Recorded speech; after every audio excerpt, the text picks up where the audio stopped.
역대상하 그리고 또 우리가 열왕기상하 등을 보면 하나님께서 북쪽 이스라엘과 남쪽 유대에 하나님께서 많은 선지자들을 보내셨습니다. 그래서 북쪽 이스라엘에서 활동한 선지자가 있는가 하면 남쪽 또 이 유다에서 활동한 선지자가 있지요. 근데 죄가 많은 곳에 은혜가 더하다고 특별히 북쪽 이스라엘은 하나님의 정통성이 없는 나라입니다. 북쪽 정통성이 없는 그 북쪽에는 이스라엘의 10지파를 중심으로 하여 에브라임을 중심으로 하여 세워진 나라가 북쪽 이스라엘이요. 남쪽 유다는 여러분이 아시는 대로 유다 지파와 베냐민 지파를 중심으로 하여 세워진 나라가 유다입니다. 그러므로 정치, 경제, 문화 모든 면으로 봐도 이 국력이 적어도 3배 이상 북쪽 이스라엘의 남쪽 유다보다 훨씬 강하고 강성합니다. 하지만 하나님의 정통성은 강성하고 참 국력을 자랑하는 북쪽 이스라엘에 있는 것이 아니라 남쪽 유다에 있다는 거예요. 그런데 북쪽 이스라엘은 하나님을 섬기지 않는 우상 숭배하는 나라로 점 찍혀버린 그 나라에 하나님께서 은혜를 베푸사 선지자의 대표적인 엘리야와 그리고 그의 또 수제자격인 엘리사를 북쪽 이스라엘에게 남겨두신 것을 보게 됩니다. 그래서 계속하여 그 참 꺼져가는 등불을 끄지 아니하신 하나님의 사랑의 모습으로 엘리야와 엘리사를 중심으로 하여 북쪽에 계속 하나님께서 선지자를 통하여 말씀하셨고 남쪽에는 대표적인 선지자가 이사야 선지자 그리고 또 예레미야 선지자입니다. 계속하여 말씀을 이렇게 해주시는데 오늘 이 28장에 보면 남쪽에서 활동했던 이사야가 북쪽 이 이스라엘과 그리고 남쪽 유다에 관하여 계속하여 번갈아가며 예언하고 있는 모습을 우리에게 보여주시는데 특별히 28장 1절에서 7절까지의 말씀을 이제 장차 멸망을 당할 이 북쪽 이스라엘에 관하여 예언하고 있는 것을 보게 됩니다. 1절의 말씀에 에브라임의 술 취한 자들이 교만한 멸류관은 화 있을진저 술에 빠진 자의 성고 영화로운 관같이 기름진 골짜기 꼭대기에 세운 성이여 쇠잔에 가는 꽃과 같을지니 화 있을진저 말씀합니다. 에브라임의 술 취한 자들의 교만한 멸류관은 무엇인가? 이 에브라임의 교만한 자의 술 취한 멸류관은 북쪽 이스라엘의 수도인 사마리아 성을 여기에서 말하고 있습니다. 우리가 어떻게 알 수 있냐면 기름진 골짜기 꼭대기에 세운 성이다. 북쪽 이스라엘은 아합의 아버지인 이 아합의 아비인 오므리가 이 높은 성, 기름진 골짜기 위에 높은 성에다가 이 산에다가 성을 쌓고 그 성의 이름을 사마리아라 칭하고 이스라엘의 수도로 삼았습니다. 그래서 아무리 주위에서 많은 나라들이 침략을 해도 이 사마리아는 견고한 성이요 또 이 사마리아는 산성이기 때문에 잘 점령하기가 쉽지가 않았고 그 다음에 성 뒤편에는 기름진 골짜기가 완만한 경사를 이루고 있어서 식량이 자급자족되고 그래서 누가 우리 사마리아 성을 치리하는 그런 교만한 그런 모습을 우리가 이스라엘 역사를 통하여 보게 되는데 여러분 여기 왜 술 취했다 말씀합니까? 술 취한 자다. 계속하여 술 취했다 술 취한 자들의 말이 계속 나오죠. 네, 여러분 여기에서 이 술 취했다는 것은 사람은 여러분이 아시는 대로 우리가 지정의로 우리가 인격을 구성합니다. 우리가 깨닫고 깨달은 것을 우리가 감정적으로 우리가 느끼며 느낀 것에 관하여 우리가 그것을 지속하는 의지력을 가지고 우리 인생은 살아갑니다. 여러분 인생은요 그 무엇인가 취하지 않으면 살아갈 수가 없습니다. 문제는 우리가 성령에 취하느냐 아니면 세상의 쾌락에 취하느냐 둘 중에 하나입니다. 여러분 이 취한다는 것은 몰두한다, 즐긴다, 내가 만족한다 그런 의미입니다. 그리고 인생은 그 무엇인가 우리가 만족해야 될 대상이 있다는 것이죠. 여러분은 무엇을 만족하고 살아가십니까? 우리가 주 예수 그리스도를 만족하고 하나님 한 분만으로 우리가 만족하고 살아가면 우리는 성령에 취한 사람들이다. 아니면 하나님을 섬긴다면서도 우리가 세상의 쾌락이나 죄악이나 또 자기의 어떤 취미생활이나 자기의 어떤 경제생활을 하나님보다 우선시하면 그것은 오늘 이사야가 책망했던 에브라임을 향하여 책망했던 것처럼 술 취한 것이다. 술 취한 것이다. 우리가 하나님으로 인하여 성령에 취하여 살아가는 사람이 아니라고 하면 결과론적으로 우리는 하나님의 심판을 자초할 때가 있다 하는 겁니다. 이처럼 하나님 안에서 하나님으로 인하여 즐거워하고 기뻐해야 될 하나님의 택한 백성인 이스라엘이 금송아지를 만들어 놓고 그것이 우리를 인도하는 하나님이라 하고 그것 때문에 하나님께서 느바세 아들 여로보암을 비롯한 모든 이스라엘 왕들을 심판하시게 되죠. 심판의 도구로 2절에 뭐라고 말씀하고 있습니까? 보라! 죽게 있는 강하고 힘 있는 자가 쏟아지는 우박같이 파괴하는 광풍같이 큰 물이 넘침같이 손으로 그 멸류관을 땅에 던지리니 주님께서 예비하신 강하고 힘 있는 자가 누구냐? 북쪽의 아수르를 말합니다. 하나님께서 때가 되어서 길이 참으시는 하나님께서 에브라임이 끝까지 회개하지 아니하고 극단적으로 우상 숭배에 또 몰입하니 하나님께서 기다리시고 참으시다가 때가 되어서 무시무시한 이 아수르를 심판의 몽둥이로 사용해서 북쪽 이스라엘을 멸망시켜버리게 되는 것이죠. 3절에 에브라임의 술 취한 자들의 교만한 멸류관이 발에 밟힐 것이라. 사마리아 성이 함락되고 무너질 것을 예언하고 있습니다. 그런데 여러분 이 말씀은 그대로 이루어졌죠. 이사야 당대에 이 말씀이 그대로 이루어집니다. 얼마나 이 에브라임이 급속하게 망하는가 하면 4절에 그 기름진 골짜기 꼭대기에 있는 그의 영화가 쇠잔해가는 꽃이 여름 전에 처음 익은 무화과 같으리니.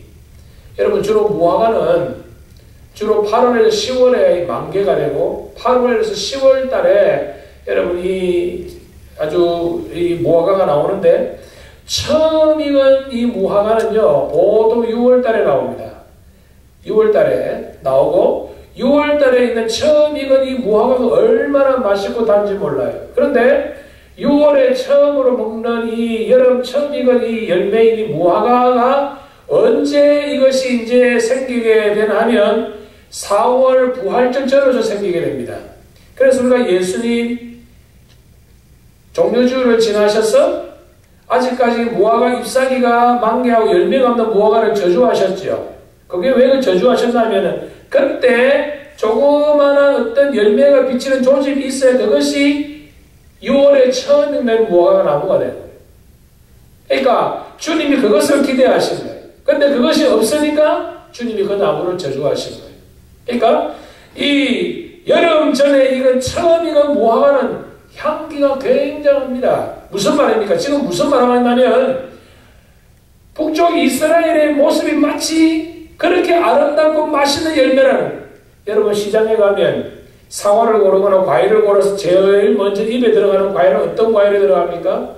먼저 좀 상하고 시시하고 덜 익은 거 먹고 그 다음에 익은 것부터 먹습니까? 아니면 가장 맛있는 거 먼저 골라서 먹습니까?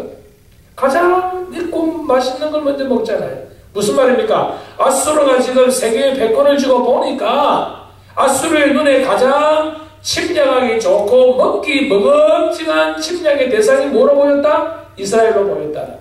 그런데 아수르 눈에 그렇게 보인 것이 아니라 전능하신 하나님께서 아수르에게 그런 마음을 주사 아수르의 눈에 북쪽 이스라엘을 내가 먹어야 되겠다 하는 그런 마음을 누가 주셨다? 전능하신 하나님이 주셨다. 하나님이 주셨다. 여러분 우리가 보고 듣고 느끼는 모든 것이 여러분 우리가 내가 보고 듣고 느끼는 것도 있지만 때때로는 하나님께서 우리에게 보게 하시고 듣게 하시고 느끼게 하신다. 똑같은 사물을 봐도 왜 우리가 사물을 다르게 보느냐. 그래서 우리가 영적인 고민과 영의 눈을 가지는 것이 그렇게 중요합니다. 여러분 사물을 볼 때 단순히 보고 듣고 느끼는 것이 다가 아니라는 거예요. 우리는 하나님의 사람으로서 영의 사람이라고 하면 하나님께서 주시는 신령한 성령의 감동하심 따라 우리가 영의 눈을 가지고 세상에 돌아가는 것을 보아야 된다. 그것을 보고 먹음직한, 가장 먹음직한 무화과 같은 이 북쪽 이스라엘을 아수르가 어떻게 해요? 그것을 보고 얼른 따서 먹으리로다. 다른 나라가 이스라엘을 삼키기 전에 아수르가 가장 먼저 덥석 북쪽 이스라엘을 삼키게 된 그 이유가 무엇이냐? 저들이 술 취했다. 저들이 교만했다. 저들이 하나님을 떠나고 하나님을 싫어한 바가 되었기 때문이다. 그날의 5절에, 그날이 어느 날입니까? 북쪽 이스라엘과 교만한 멸류관으로 상징되는 사마리아 성이 망할 그때에, 그날에 만군의 여호와께서 자기 백성의 남은 자에게, 여러분 다시 남은 자의 사상이 등장합니다. remnant, 그루터기의 사상이죠. 남은 자에게 영화로운 멸류관이 되시며 아름다운 화관이 되실 것이다. 나라가 망해가는 것을 보고 회개하여 돌이킬 자가 있을 것이다. 북쪽 이스라엘의 망함으로 인하여 남쪽 유다에서도 정신을 차리는 사람이 있을 것이다. 여러분, 나라가 잃어버리고 나라가 망하는 것은 슬픈 사실이지만 그것 또한 유익할 때가 있다. 그것이 하나의 경고가 되고 그것으로 인하여 경고를 받아서 겸비한 마음으로 하나님 앞에 회개하고 돌아올 자들도 있겠다. 교만한 멸류관을 하나님께서 땅에 밟게 하시고 겸손하게 하나님 앞에 회개하고 돌아오는 자는 영화로운 멸류관이 되어주실 것이다. 하나님 스스로 저들에게 멸류관이 되어주실 것이다 말씀합니다.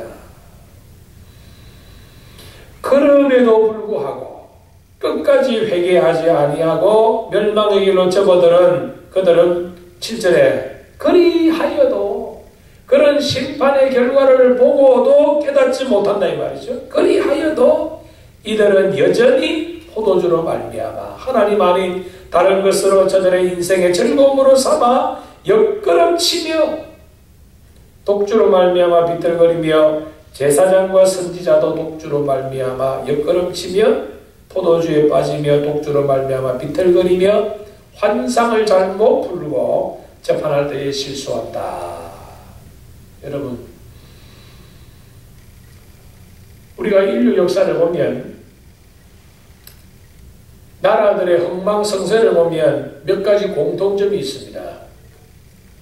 로마의 흥망사를 쓴 이 기본스라는 위대한 역사가는 로마가 왜 망했냐 한마디로 정의해서 밤의 문화가 극성함으로 망했다고 결론을 짓습니다. 밤의 문화가 극성했고, 그래서 여러분 이 밤 문화가 발달한 나라는 결국은 망할 수밖에 없다. 그런 거 보면 아직 미국은 희망이 있는 것 같아요. 밤 10시만 되면 여러분 미국의 이 지도를 이렇게 쭉 보면 구글 그 밤에 보면 이 대서양과 이 태평양 그리고 시카고, 달라스 몇 명 빼놓고 미국은 캄캄하죠. 밤 문화가 발달하면 여러분 사람들은요 아침에 일찍 일어나지 못하죠. 그러니까 하나님이 원하시는 이 삶의 창조의 법칙은 아침 일찍 일어나서 부지런히 일어나고 해질 때에 잠드는 겁니다.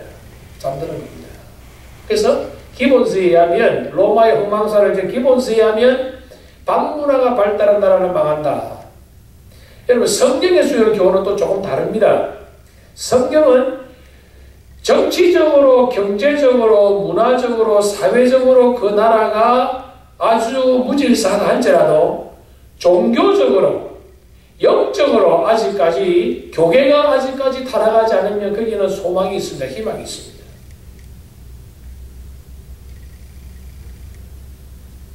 여러분 지금 우리가 한국이 기독교 문화를 자랑하지만 지금 저는 한국의 이 기독교 지도자들 또 그뿐만 아니고 우리 목회자들 우리들이 정말 하나님 앞에서 우리가 바로 서고 우리가 영의 눈을 가지고 사회를 돌아보고 백성을 돌아보고 교회를 돌아보는가 할 때에 참 암담하지요. 그러므로 여러분 이스라엘이 망한 이유가 무엇이냐? 오늘 7절에서 하나님께서 말씀하시기를 제사장과 선지자가 자기의 본분을 다하지 아니했으므로 망했다는 겁니다.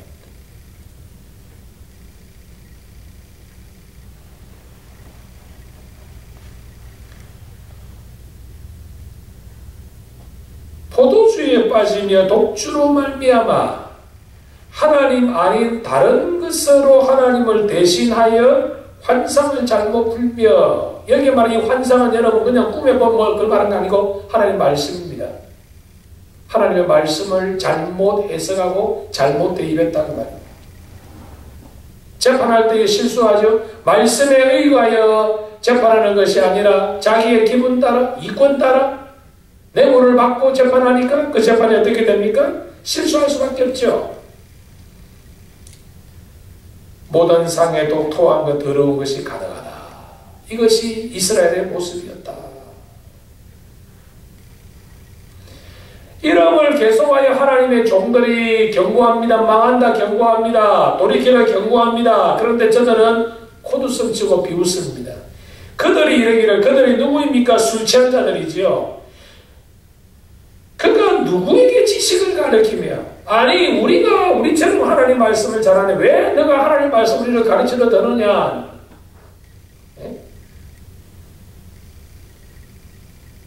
선지자들을 멸시합니다. 하나님의 종들을 멸시합니다. 하나님의 말씀을 멸시합니다. 결국은 하나님께서 북쪽 이스라엘을 이 땅에서 없애버리셨습니다. 그런데 북쪽의 이스라엘이 망함으로 인하여 남쪽에서 그것으로 인하여 회개하고 돌이키는 자가 있나니 여전히 정신을 차리지 못하고 남쪽 유다도 그 미래가 암담하다고 이사야는 계속 증거합니다. 15절에 보면 너희가 말하기를, 자 보세요. 14절, 이러므로 예루살렘에서 이 백성을 다스리는 너희 오만한 자여 여호와의 말씀을 들을지어다. 북쪽 이스라엘의 망함으로 인해도 교훈을 받지 못하고 깨닫지 못하는 너희여, 나의 하나님이 하시는 경고의 말씀을 들으라. 너희가 말하기를 우리는 사망과 언약하였고 서울과 맹약하였은즉, 무슨 말입니까? 우리는 저 남쪽 애굽을 의지한다면, 애굽을 우리의 동맹자로 삼았으니 아무리 아수르가 날뛴다 할지라도 우리는 아수르의 밥이 되지 않는다. 우리는 사망과 언약하였고 서울과 맹약하였은즉, 여러분 애굽이 아무리 강성해도 하나님을 대신할 수는 없는 겁니다. 여러분의 삶이, 여러분의 아무리 사업이 잘 되고 여러분이 사람들에게 인정받는다 할지라도 여러분의 잘 되는 것이 하나님을 대신할 수는 없는 겁니다. 여러분 미국이 하나님 대신할 수 없고, 여러분의 사업이나 여러분이 좋아하는 것, 잘 되는 것이 결코 하나님을 substitute 할 수는 없다는 것이죠. 영의 눈으로 보니까 이스라엘 영의 눈이 아닌 세상적인 눈에 볼 때는 애굽이 강대하고 애굽을 의지하고 애굽과 함께하면 우리에게 소망이 있다고 생각하지만 아니라는 겁니다. 에레미야가 뭐라고 합니까? 애굽은 썩은 갈대다. 썩은 갈대다. 여러분, 우리가 이 말씀 우리 한국에도 대입해보면 좋겠어요. 여러분, 한국의 통일이, 여러분 중국 눈치 보고 일본 눈치 보고 미국 눈치 보고 뭐 러시아 눈치 봐서 통일된다 천만에요. 우리가 하나님의 바로 쓰면 통일됩니다. 하나님의 바로 써요.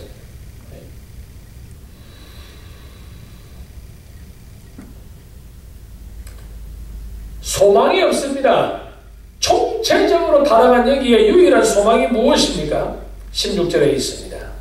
그러므로 주 여호와께서 이같이 이르시되 보라 내가 한 돌을 시온에 두어 기초를 삼았노니 곧 시험한 돌이요 귀하고 견고한 기초돌이라 그것을 믿는 이는 다급하게 되지 아니하리라. 결국은 인생의 참된 목적은 메시아밖에 없다. 그리스도 예수밖에 없으시다. 18절에는 남쪽 유다의 멸망에 관하여 말씀합니다. 너희가 사망과 더불어 세운 언약, 애국과 세운 언약이지요. 패하며 서울과 더불어 맺은 맹약, 애국과 맺은 그 맹약이 서지 못하며 넘치는 재앙이 밀려올 때에 여기 넘치는 재앙은 뭡니까? 장차 일어날 바벨론입니다. 바벨론으로 인하여 너희가 그것에게 밟힘을 당할 것이다.